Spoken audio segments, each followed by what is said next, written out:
Çaylardan Tuna'ya Kızılçin'le arası var. Düştük kara sevdaya, loy loy gönül güzel yarası var. Düştük kara sevdaya, loy loy gönül güzel yarası var. Al bizi de sürüsen, bayrak olan bürüsen, hele durma yürüsen, loy loy daha yolun yarısı var. Hele durma yürüsen, loy loy daha yolun yarısı var.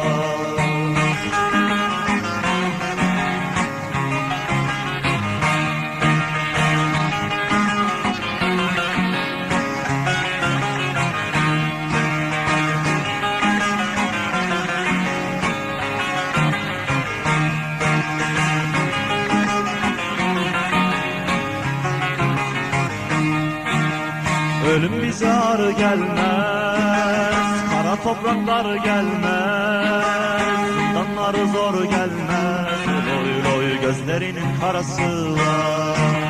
Zindanları zor gelmez, loy loy gözlerinin karası var. Başka nizam istemem, yurtta tasa istemem, yasamasa istemem, loy loy milletimin böresi var.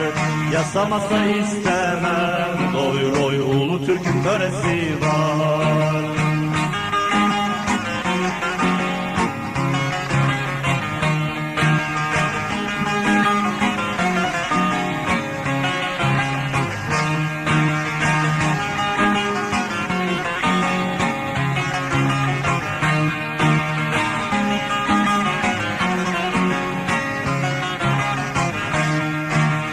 Bir ülkedir uzakta, yaralıdır tuzakta, uzağında kalsak da, loy loy gönlümüzde orası var.